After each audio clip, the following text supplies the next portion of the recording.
Namun malam ini ingin saya menyampaikan, mengingat menimbang jamaah tak agak begitu ramai. Nah, saya ingin menyampaikan mengenai masalah menjelang nisfu Sya'ban ya. Saya anggap perlu, kalau tidak salah tahun lalu di sini ya. Tahun lalu nisfu Sya'ban. Kita baca doa di sini kan. Pas pengajian malam Rabu tidak salah. Namun nisfu Sya'ban untuk tahun ini jatuhnya hari Sabtu malam Ahad. Ya, hari Sabtu itu tanggal 14. Nah, begitu ghurub syamsi, tenggelam matahari, maka berpindahlah harinya menjadi malam 15. Nah, malam 15 itulah malam nisfu Sya'ban. Jangan salah hitung. Karena nisfu Sya'ban itu malam pertengahan. Jadi 14 harinya, begitu maghribnya, pindah jadi malam 15. Nah, itu deh, hitungannya begitu. Berbeda dengan kunut bulan Ramadan. Disebut nisfu akhir. Ya, setengah yang akhir. Mulai kunut tuh. Ya, tarawih mulai kunut bulan Ramadan, itu disebut nisfu akhir Ramadan. Harinya 15, malamnya 16. Nah, itu hitungannya. Kadang-kadang juga kunut banyak yang keliru tuh. Malam 15 di kunut. Salah tuh. Ya, harinya 15, malamnya malam 16. Maka disebut nisfu akhir. Mulai 16 terus sampai selesai. Kalau nisfu Sya'ban ini betul-betul pertengahan, malam pertengahan. Harinya 14, malamnya malam 15. InsyaAllah jatuh malam Ahad. Nah, karena malam Ahad saya ngisi di tempat lain. Ya, jadi kami mengamalkan nisfu Sya'ban di masjid lain, yaitu Masjid Saiful Islam. Nah, saya menganjurkan jamaah harus hidupkanlah malam tersebut, karena malam itu ada 5 malam yang dimuliakan. Ya, malam yang dimuliakan yang paling tinggi sekali itu malam Lailatul Qadar. Cuma malam ini kan harus dicari, malam ganjil. Nah, jadi lebih selamatnya kalau 10 malam itu kita ibadah. 10 malam akhir Ramadan kita ibadah, insyaAllah dapat. Kalau tak ibadah, tak dapat. Nah, sekarang menghitungnya itu lebih sulit lagi. Karena Ramadan nanti, ini menurut hitungan. Menurut hitungan, Ramadan tahun ini itu 29 hari. Tidak 30. Ya. Nah, makanya Sya'ban ini 30 menurut hitungan hisab. Bagaimanapun kita tetap menunggu pengumuman dari pemerintah berdasarkan sidang itsbat. Nah, namun dalam hitungan sudah dapat gambaran bahwasanya jatuhnya hari itu tanggal 12 sesuai kalender. Ya, sesuai dengan kalender. Tanggal 12 itu 12 Maret yaitu hari apa tuh? Hari Selasa, Pak.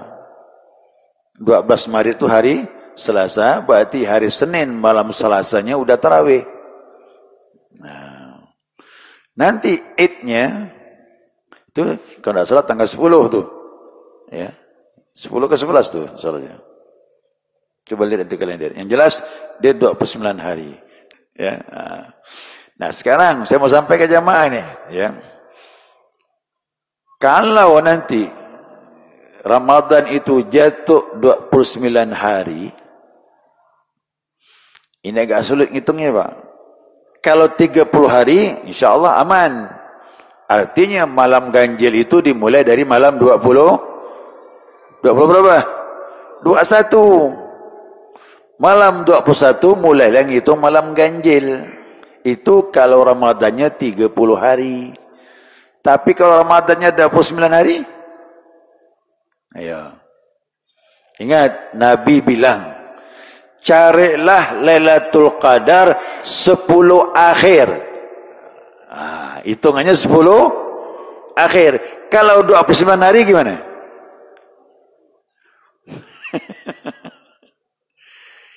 Ya. Kalau dia 30 hari gampang Pak. 10 akhir kata Nabi, berarti kita ngitung mulai malam 21. Tapi kalau Ramadan 29, 10 akhir mulainya malam apa? Malam 20. Nah, itu yang bingung gitu tuh Pak. Nah, supaya dapat Lailatul Qadar gimana caranya? Jangan lagi cari ganjil genap, bangun 10 malam. Ya, bangun 10 malam insya-Allah dapat. Nah, itu saya katakan, itu saya bingung lagi. Ini enggak, malam ganjil turun ke masjid, malam genap tidur. Mana bilang gitu? Ini saya beritahu jamaah, malam genap Ramadan lebih mahal daripada malam-malam di luar Ramadan. Itu bagi saya gitu Pak. Makanya saya tak mandang lagi mau genap kah, mau ganjil kah, sama saja. Bangun malam, insya-Allah dapat. Ya, dapat Lailatul Qadar. Yang duduk-duduk di luar, nengok pohon sujud, tak dapat doa. Walaupun pohonnya sujud betul. Oh ni, sujud ni pohon ni. Pokok kelapa sujud ni. Kalau tak ada ibadah, tak dapat. Nah, jadi malaikat itu akan mendatangi rumah-rumah Allah yang di situ ada iktikaf ibadah kepada Allah Subhanahu Wa Taala. Saya doakan Bapak Ibu biar kuat. Ya, 10 akhir kau dapat iktikaf gitu. Nah, kita hidupkan malam tersebut. Nah, saya ulangi lagi ya. Jadi malam yang paling tinggi nilainya malam Lailatul Qadar. Itu paling tinggi Pak.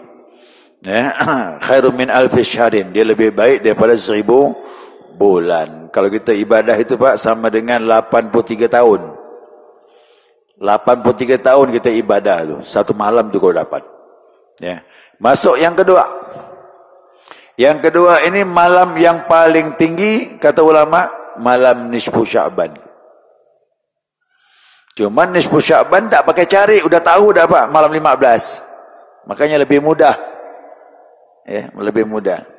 Nah, karena malam itu apa kelebihannya? Nanti saya sebutkan, ada hadisnya. Ada hadis dari Nabi SAW.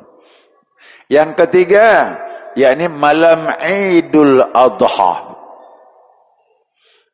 Idul Adha.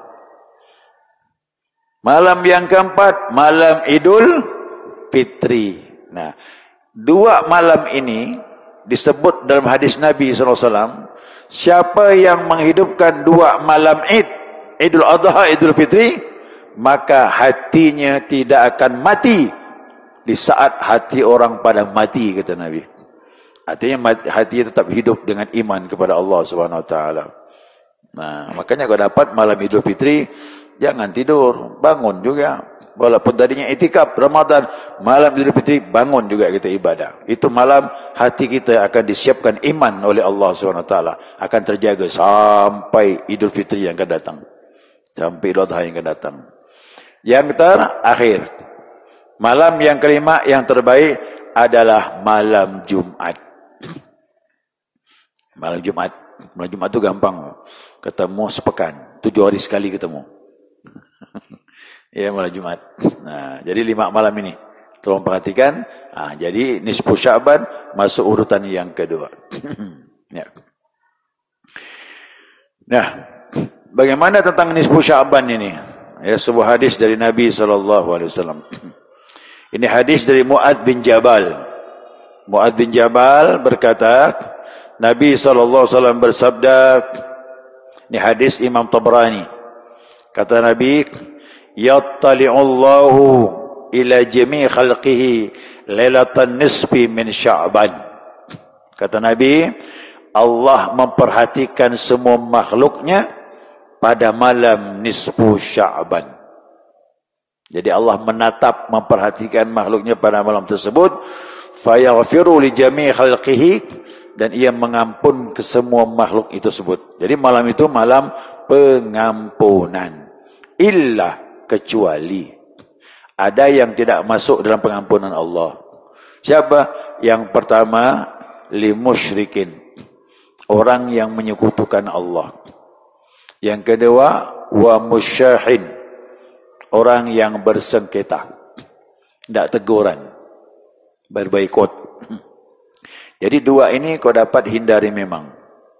Ya, sekarang hindari memang dua macam ini. Tak dapat pengampunan Allah di malam nisfu Sya'ban, walaupun datang ke masjid, baca Yasin, doa bersama, tapi bermasalah dengan orang, tak dapat pengampunan Allah SWT.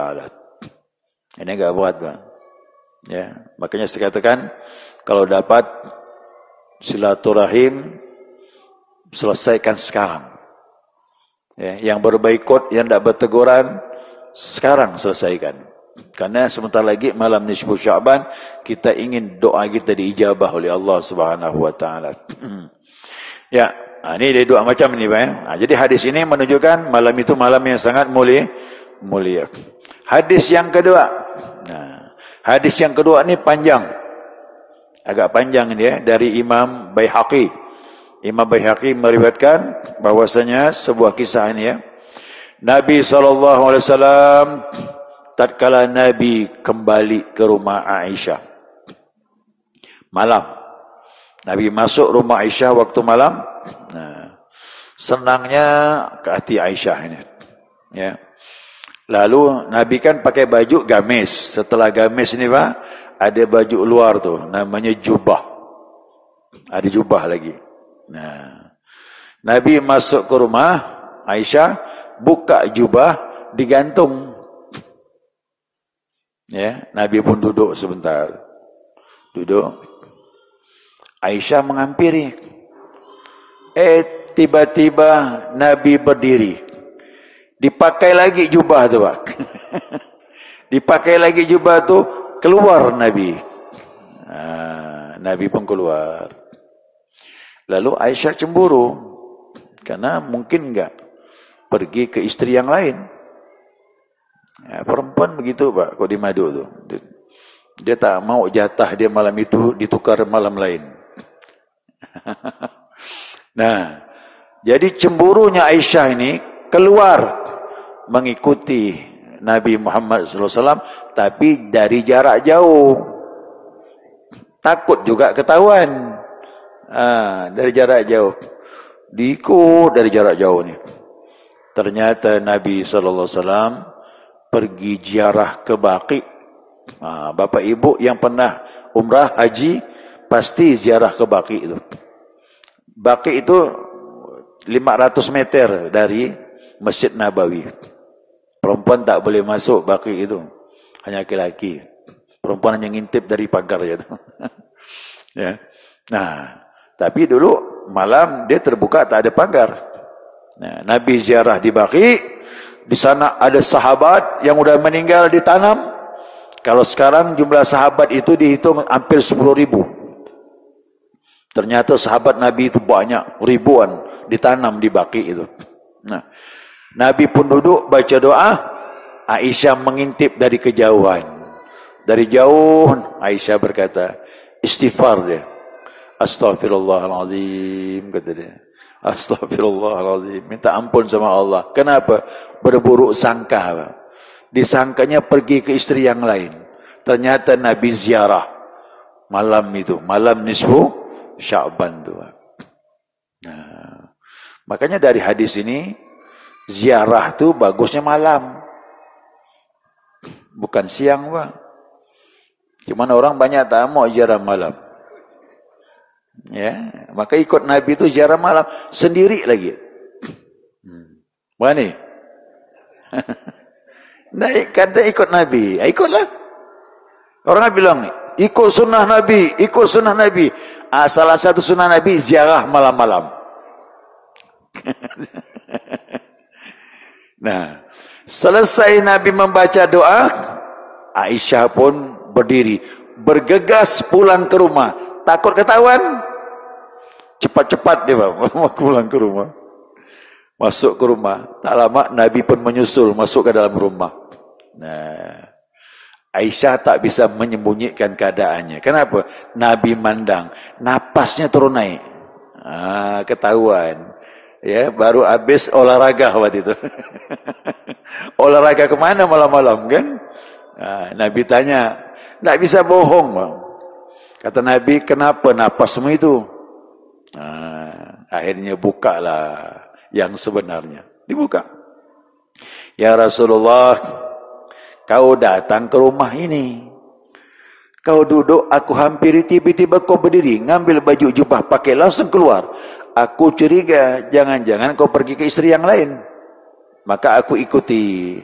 Ternyata engkau ke Baqi mendoakan sahabat-sahabatmu yang telah syahid kembali kepada Allah SWT. Nah, lalu Nabi berkata, Ya Aisyah, kata Nabi, akunti takhafina ayyahifallahu alaika wa rasuluh? Apakah engkau khawatir Allah dan Rasulnya berbohong dengan engkau? Nah, mana mungkin pula Allah dengan Rasul berbohong? Nah, sampai ditanya Nabi begitu. Nah, Aisyah malu, diam Aisyah. Nabi teruskan, kata Nabi, Atani Jibril alaihi salam. Jibril datang kepadaku. Jadi Nabi itu pergi ziarah, pulang. Itu perintah Jibril. Karena Nabi melihat Jibril. Aisyah tak lihat Jibril. Nah, jadi Jibril datang kepadaku. Faqala, sambil dia berkata, Hadhil lailatu nisfi min Sya'ban. Ya Muhammad, ini malam nisfu Sya'ban. Wallah, walillahi fiha utaqa'u minan nar. Pada malam ini Allah memerdekakan hamba-hambanya daripada api neraka. Jadi pembebasan api neraka malam itu Allah menghendakinya sesuai apa yang dia inginkan.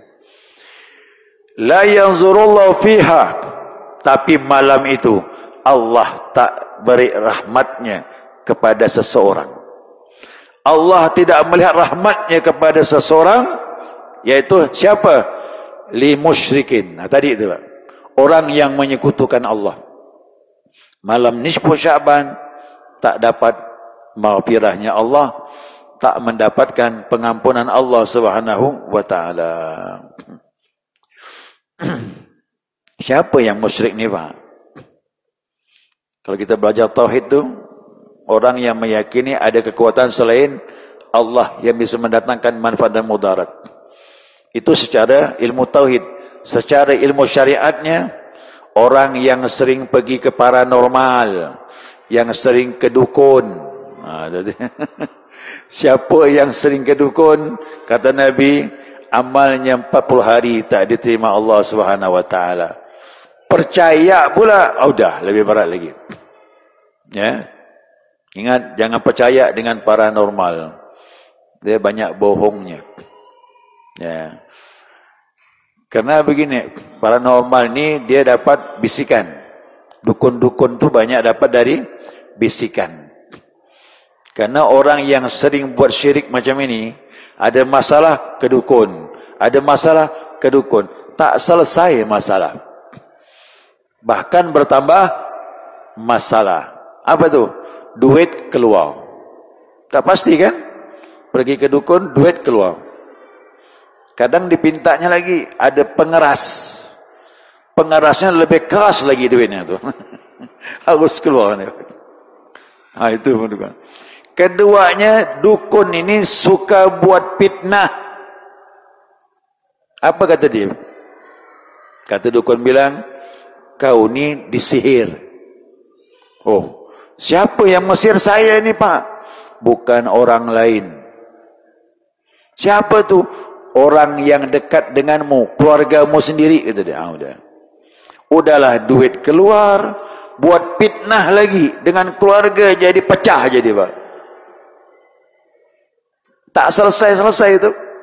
Jadi hati-hati. Menyekutukan Allah, ibadah kita merdud, la tuqbal, tidak diterima oleh Allah SWT. Yang kedua, wala ila musyahin, orang yang bersengketa sama juga. Yang berbaikut tak diterima Allah amalnya. Malam nisfu Sya'ban pun dia tak dapat. Ada saatnya, dua, Allah beri pengampunan, Senin dengan Kamis. Allah angkat amalnya Senin Kamis, dan Allah angkat juga malam nisfu Sya'ban. Tapi yang bersengketa tak diterima Allah SWT. Maka saya katakan sekarang selesaikan memang. Yang ketiga, wala ila qati'ir rahim, memutuskan silaturahim. Tadi bersengketa, sekarang enggak, dia enggak bersengketa, tapi tidak memperbaiki perpisahan dia. Dia berbaikot 5 bulan yang lalu, tak diperbaikinya Pak, sampai sekarang. Itu namanya telah memutuskan silaturahim. Bagaimana orang memutuskan silaturahim ni Pak? Nabi menyebutkan, la yahillu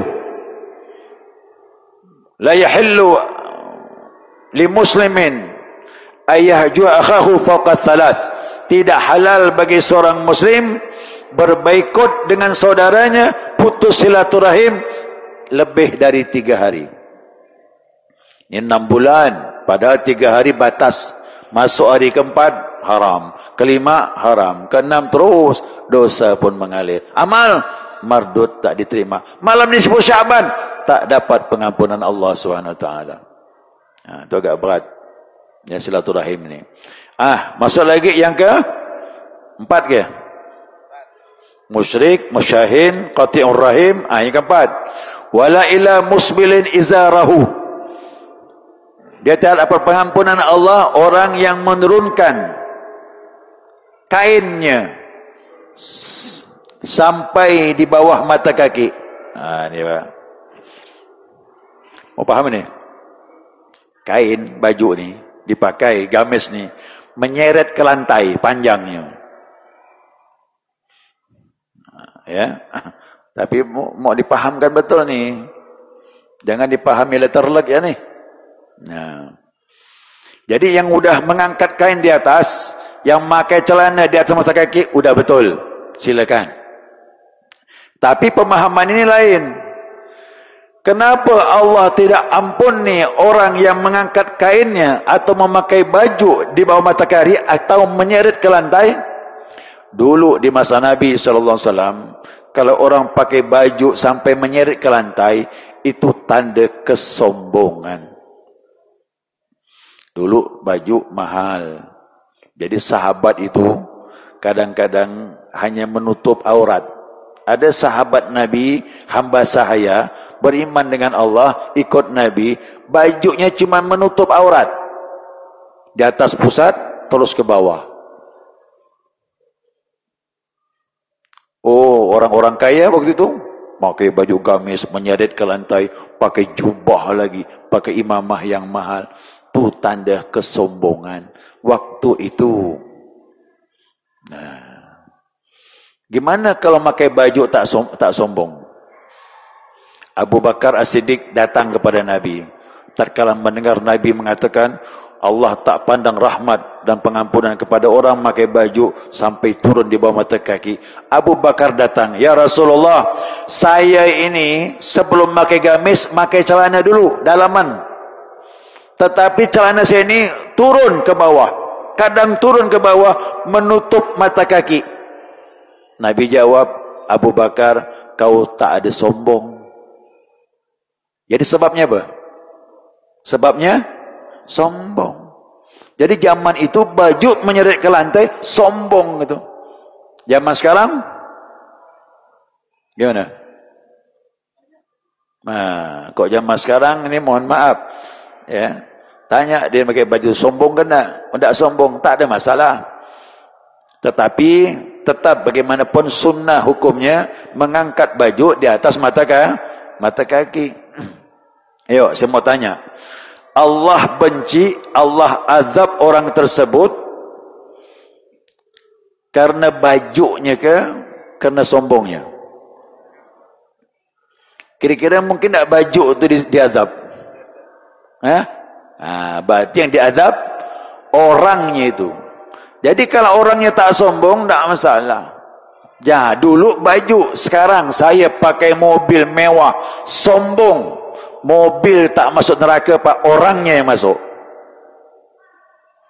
Ibu-ibu pakai perhiasan lebih, gelang sebelah kanan 6, sebelah kiri 6, leher ni 15 gram dengan mata jamrud, sombong lagi, sama tu. Jadi yang dibuang tu apa? Sombongnya. Jadi memakai hal-hal yang bagus, yang mewah, kalau tak sombong tak masalah.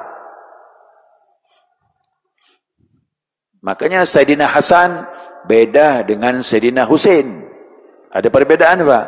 Sayyidina Hasan ini orangnya necis. Kendaraan kudanya mahal. Kalau sekarang itu mobil mewah mahal. Kemudian bajunya pakaian yang bagus, sandalnya mahal, imamahnya pun mahal, baju jubahnya pun mahal. Beda dengan Husain. Kalau Husain serba sederhana. Itu pilihan. Nah, pilihan. Lalu datanglah orang Yahudi. Nah, orang Yahudi berkata, kata orang Yahudi, "Ya Hasan, aku lihat penampilanmu tak sesuai dengan kakekmu Muhammad sallallahu alaihi wasallam." Ini tak sesuai dengan kakekmu, itu Nabi Muhammad. Nah, kenapa? Kata Hasan, Nabi Muhammad itu sederhana, tapi kau ni penuh dengan kemewahan. Kendaraan mahal, sendal mahal, imamah mahal, baju mahal. Lalu apa alasannya? Aku dengar dari kakekmu. Kakekmu berkata, ad-dunya sijnul mu'min wa jannatul kafir. Dunia ini penjara bagi orang mukmin dan surga bagi orang kafir. Oh, jadi ucapan Nabi dengan engkau tak sesuai, kata dia. Kata Hasan jawab, ni Hasan jawab ni orang cerdas ni Pak. Kata Hasan, kakek aku betul, kau yang salah faham, kata dia. Ini mau dipahamkan betul ni. Nanti jangan sampai baca hadis telan mentah-mentah, salah tu. Tanya ahli hadis. Ya. Apa maknanya? Kata Hasan bilang, kakek aku ngomong benar, dunia ini penjara bagi orang mukmin. Artinya hidup di dunia ini jangan kau bandingkan dengan akhirat. Sekaya-kaya orang di dunia, walaupun bak seorang raja, istri banyak, gedung yang luas, makanan enak, tapi dibandingkan nikmat di akhirat, dunia masih penjara, masih Pak. Tak ada apa-apanya. Nah, makanya yang paling kaya di dunia pun tetap nilai dunia masih miskin dibandingkan nikmat di akhirat. Itu maksudnya. Itulah makna penjara bagi orang mukmin. Jadi nikmat yang sebenarnya nanti di sana. Nah, sedangkan dunia ini surga bagi orang kafir, di sini memanglah tempat dia untuk bersenang-senang. Karena di sana pasti dia rugi. Nah, itu. Baru orang Yahudi itu paham. Oh, begitu. Makanya harus cerdas Pak memahami hadis Nabi sallallahu alaihi wasallam. Ya. Jadi menurunkan kain tadi karena apa? Sombong. Kalau tak sombong tak masalah Pak. Tapi tetap sunnah ya memakai baju celana di atas mata kaki kalau mau lakukan. Silakan. Nah, kemudian yang kelima, yang terakhir, dia tidak dapat pengampunan malam nisfu Sya'ban, yaitu aqun liwalidayhi, yakni durhaka sama orang tua, mengecewakan orang tua.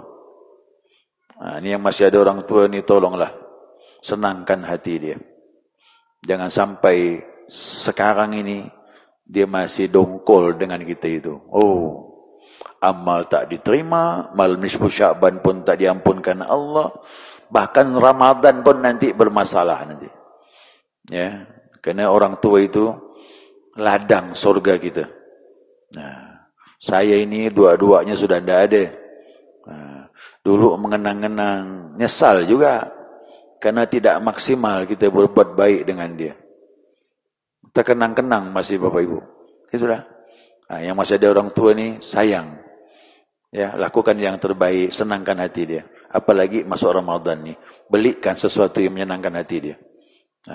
Ya, insya-Allah ada senang tu Pak. Ya, mohon sebelum malam nisfu Sya'ban ini harus sudah selesai. Ada nanya dengan saya, Pak Ustaz, saya dulu buat sakit hati orang tu, cuma dah meninggal. Macam mana ni? Tak ada jalan lain kecuali ziarah lah udah. ziarah ke kuburannya, doakan dia sebagaimana perbuatan Nabi Muhammad sallallahu alaihi wasallam. Ziarah saja udah, minta sama Allah agar diampunkan. Mudah-mudahan kita pun diampuni oleh Allah karena mohon ampun untuk orang tua kita. Ini hadis-hadis yang berkaitan dengan malam nisfu Sya'ban. Masih panjang sebenarnya ni, belum selesai ni. Ya, tapi udahlah, saya anggap bahwasanya malam itu malam penuh dengan rahmat Allah, doa-doa kita dijabah oleh Allah Subhanahu wa taala. Satu lagi, ulama berpendapat ni, tu pahami. Tafsir Sawi. Tafsir Sawi itu Imam As-Sawi dia membuat sebuah tafsir, dia bilang bi anna ibtida' at-taqdiri la nisfi min Sya'ban. Allah Subhanahu wa taala menentukan takdir malam nisfu Sya'ban, ketetapan-ketetapan Allah, wa taslimatu lil malaikatil qadar, ya, malaikati lailatul qadar. Saya ulangi, wa taslimahu lil malaikati lailatul qadar. Kemudian diserahkanlah takdir itu kepada malaikat malam lailatul qadar. Apa maknanya ni? Malam nisfu Sya'ban Allah buat ketetapannya untuk setahun yang akan datang. Tapi malam itu masih ada kemungkinan bisa dirubah oleh Allah Subhanahu wa taala. Dasarnya firman Allah surah Ar-Ra'd, yamhullahu may yasha wa yuthbitu wa indahu umul kitab. Allah menghapuskan apa yang dikehendakinya dan dia menetapkan apa yang dikehendakinya. Di sisinya ada induk kitab. Induk kitab ketentuan qada Allah SWT setahun yang akan datang. Allah bisa hapuskan sesuai yang diinginkannya dan dia bisa menetapkan sesuai keinginannya. Nanti bisa lihat terjemahannya. Nah, karena doa itu diambil daripada kajian ulama, malam qada, malam nisfu Sya'ban bisa berubah. Yang tak berubah yang mana? Nah, wa taslimatul malaikati lailatul qadar, tatkala diserahkan ketetapan tersebut kepada malaikat malam lailatul qadar. Berapa jaraknya? Sya'ban ketemu Ramadan. Sebulan lebih, Bang. Pertengahan Sya'ban masuk dengan 10 akhir Ramadan, malam lailatul qadar. Kalau sudah diserahkan kepada malaikat malam lailatul qadar, maka takdir itu tak bisa lagi dirubah setahun yang akan datang. Maka berjalanlah apa yang telah ditentukan setahun ke depan sampai ketemu malam nisfu Sya'ban yang akan datang. Nah, sebelum diserahkan kepada malaikat, ayo malam nisfu Sya'ban minta kepada Allah ketetapan-ketetapan Allah yang baik kepada kita. Yang tak baik minta, ya Allah perbaiki. Itu ada kemungkinan sesuai firman Allah tadi, yamhullahu may yasha wa yuthbitu wa indahu umul kitab. Ini mengenai takdir ini. Ada kemungkinan untuk dirubah pada malam nisfu Sya'ban. Nah, semoga setahun ke depan kita lebih baik, insya-Allah. Ya, dengan keinginan Allah, ketetapan Allah SWT minta ditukar yang baik-baik. Ya. Saya kira cukup. Subhanakallahumma wa bihamdika asyhadu an la ilaha illa anta astaghfiruka wa atubu ilaik. Allahumma salli ala Muhammad